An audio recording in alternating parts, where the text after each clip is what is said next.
Cristiano Ronaldo को एक बार एक इंटरव्यू में पूछा जाता है कि आपके पास बचपन में कितनी कारें थीं। क्रिस्टियानो रोनाल्डो कहते हैं कि बहुत सारी, बट टॉय कार थी, बच्चों के खेलने वाली कारें होती वो वाली। फिर वो पूछता है प्रेजेंट सिचुएशन में, आज की सिचुएशन में आपके पास कितनी कारें हैं। तो रोनाल्डो कहते हैं आई डोंट नो। मतलब उस बंदे के पास इतनी ज़्यादा कारें हैं, इतनी ज़्यादा कारें हैं कि उसको पता ही नहीं कि उसके पास कितनी कारें हैं।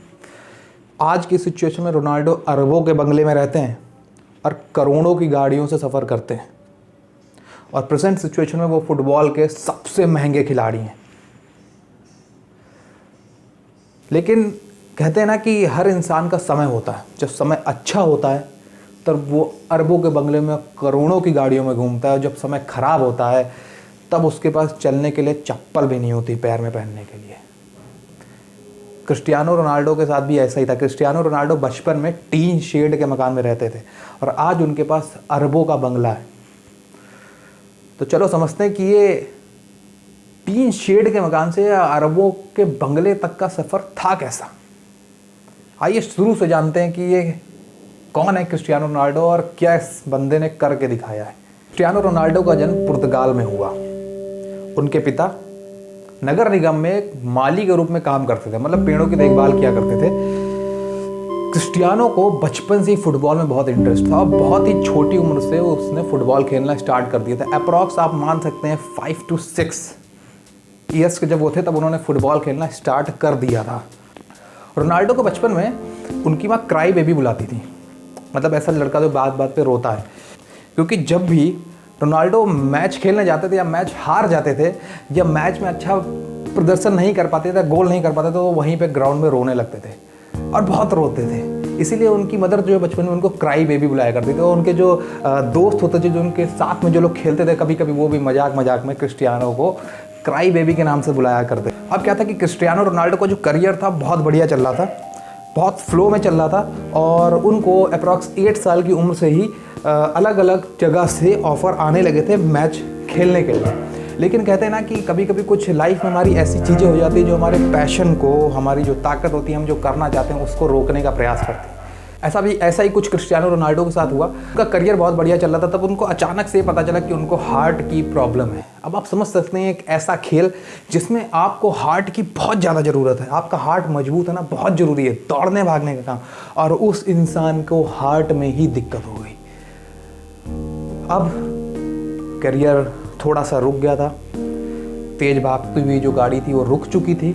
अब क्रिस्टियानो रोनाल्डो के पास 2 ऑप्शन थे, या तो वो फुटबॉल को छोड़ दे, क्विट कर दे, कुछ और करे जाके, या दूसरा ऑप्शन ये था कि वो सर्जरी करा के दोबारा से मैदान में उतरे।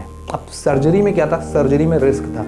सर्जरी कामयाब भी हो सकती थी और नाकामयाब भी हो सकती थी। अगर सर्जरी सफल नहीं होती तो उनकी लाइफ पे भी जो है संकट आ सकता था, खतरा आ सकता था।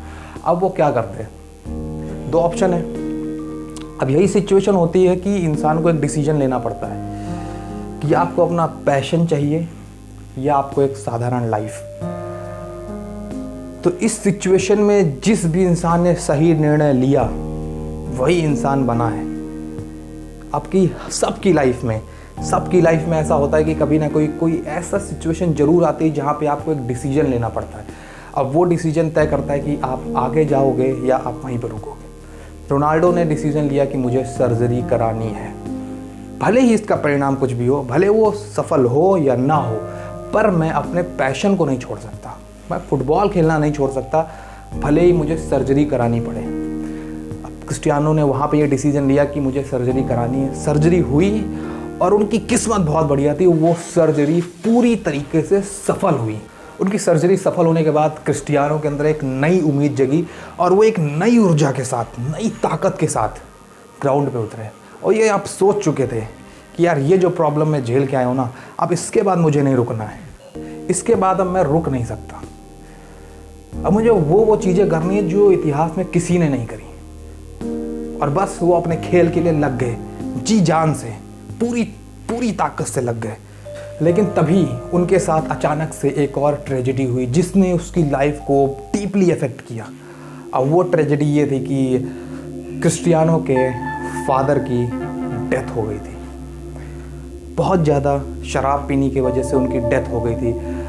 क्रिस्टियानो को बहुत ही बुरा झटका लगा, क्योंकि वही एक ऐसे इंसान थे जो उसको बारे में जानते थे, समझते थे। वो हर चीज़ उनसे शेयर करता था, हर चीज़ बताता था कि क्या हो रहा है क्या नहीं हो रहा है।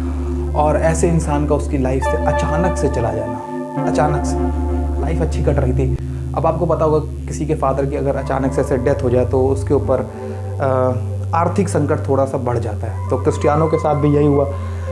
उनका लाइफ बढ़िया चल रही थी, पर अचानक से फादर की डेथ हो गई तो उनकी मदर को फिर अब दूसरे घर में काम करना पड़ा। ऐसे ही उनकी मदर ने रुपए इकट्ठा करते कैसे भी करके उनको फुटबॉल में ज्वाइन कराया, कंटिन्यू रखा। और यही एक रीज़न है कि रोनाल्डो कभी भी आज तक उन्होंने शराब को हाथ नहीं लगाया है।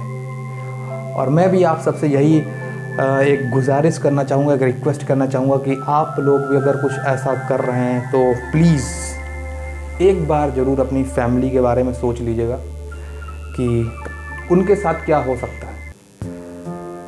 बहरहाल इसके बाद उनकी जो मदर थी, उन्होंने पैसा कैसे भी करके दूसरों के काम करके मेहनत करके पैसा इकट्ठा किया और उनकी जो फुटबॉल थी उसको कंटिन्यू रखा, उसको ब्रेक नहीं होने दिया। रोनाल्डो ने अपना पहला जो बड़ा मैच खेला था वो 17 ईयर्स की एज में खेला था, जब वो 17 साल के थे।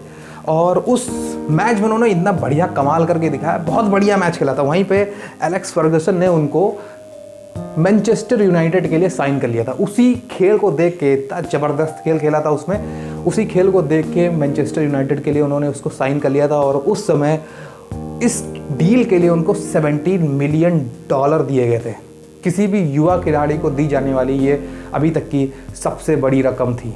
और इस क्लब की, मैनचेस्टर यूनाइटेड की जो डील थी वो 2009 की थी। और इसके बाद उन्होंने रियल मैड्रिड क्लब के साथ डील करी 2009 से लेकर के 2015 तक, और जिसके लिए उनको $132 मिलियन साइन करा गया। और इसके बाद इस डील को उन्होंने एक्सटेंड करा और इस डील को 2021 तक किया, जिसके लिए उनको 1864 करोड़ रुपए दिए गए थे, साइन करे गए थे। और इसी डील के साथ वो दुनिया के फुटबॉल के इतिहास में सबसे महंगे खिलाड़ी बन गए। कहा जाता है इस दुनिया में 96% लोग ऐसे हैं जो अपने पैशन को नहीं, अपने काम को ज़्यादा महत्व देते हैं। 4% लोग मात्र ऐसे हैं जो अपने पैशन को अपना काम बना चुके हैं। और आपको सुन के ये चौंक जाएंगे कि ये 96% लोग इन 4% लोगों के लिए काम करते हैं जिन्होंने अपने पैशन को अपना काम बनाया है। और ऐसा ही रोनाल्डो के साथ भी था। उन्होंने अपने पैशन को अपना काम बनाया। फुटबॉल उनका पैशन था, उनकी ताकत थी। इसी करियर ने उनको एक टीन शेड के मकान से दुनिया के सबसे अमीर खिलाड़ी तक का ओहदा दिलाया। कहते हैं नंबर 1 बनना तो आसान है, अब एक टाइम के लिए नंबर 1 बन तो जाते हैं, पर नंबर 1 बने रहना बहुत कठिन है। और नंबर 1 बने रहने के लिए इंसान के लिए डेडिकेशन, हार्ड वर्क एंड हर एक टाइम में अपना 100% देने की पावर होनी चाहिए। और क्रिस्टियानो रोनाल्डो के पास ये सब चीज़ें हैं। That's why he is a number 1 footballer. तो कभी भी अपनी ज़िंदगी में ये मत सोचना कि तुम एक टीन शेड के मकान में या छोटी सी लाइफ जी रहे हो तो तुम कभी अरबों के बंगले तक नहीं पहुंच सकते। बहुत आसान है, बहुत आसान। बस 3 चीज़ें करनी पड़ेंगी: dedication, hard work and give your 100%। ये चीज़ आपको यहाँ से वहाँ तक ले जा सकती है, बस।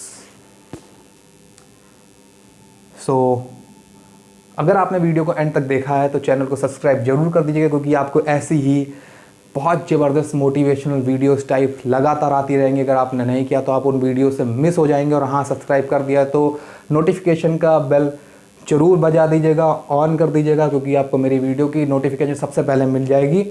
और वीडियो को लाइक ज़रूर कर देना और एक कमेंट करके ज़रूर बता देना भाई वीडियो कैसी थी। ठीक है, आप लोग कमेंट नहीं करते, कमेंट ज़रूर करके बता देना एक बार कि वीडियो कैसी थी। और मिलेंगे नेक्स्ट वीडियो में, तब तक के लिए जय हिंद, वंदे मातरम and wish you all the best, good luck.